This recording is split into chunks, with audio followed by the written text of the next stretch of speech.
We've all heard the stories of Canadian kids falling behind in math and science. Whether we're talking about elementary or high school, Canadian math and science scores have been sliding for at least the last decade. It's a trend in different cities, provinces, and regions.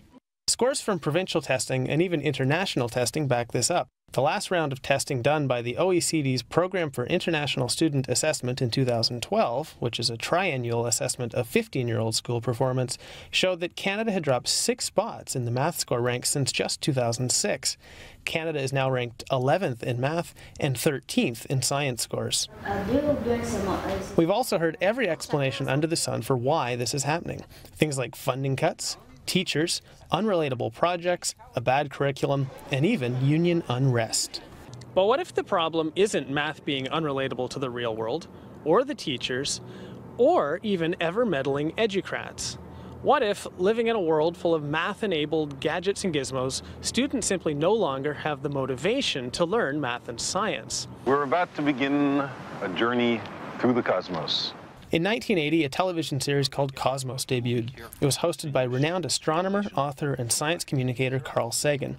In the series, he took viewers on a journey through the universe and everything inside it, including humanity. Sagan successfully inspired a generation to dream about space exploration. But what's that got to do with math and science scores in school today? Did you watch the original Cosmos back in 1980? Yes, I did actually, yes. It was excellent. It was very inspiring to me. Probably reading a lot of books with my family, and then I watched a lot of space documentaries with my dad, including the original Cosmos and a few others, so yeah. I think he inspires everyone who listens to him. Why are you interested in wondering what's going on up there? When I was a kid, I was really into all of these science books for children, particularly the astronomy books. But in 1996, Carl Sagan passed away. And since then, kids have grown up missing an inspirational voice in the mass media advocating for the importance of learning math and science. That is until Dr. Neil deGrasse Tyson. He's an American astrophysicist and, like Sagan, an author, science communicator, and now host of the rebooted version of Cosmos airing this spring on Fox and National Geographic Channel.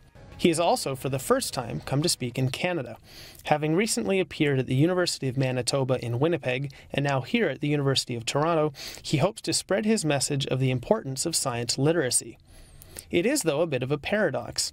We live in a technological world, yet we're falling behind in the fields required to build and understand the technology we rely on in our lives every day. So could Tyson's message resonate? How do kids that are 4 years old today get inspired to do this sort of thing with their life?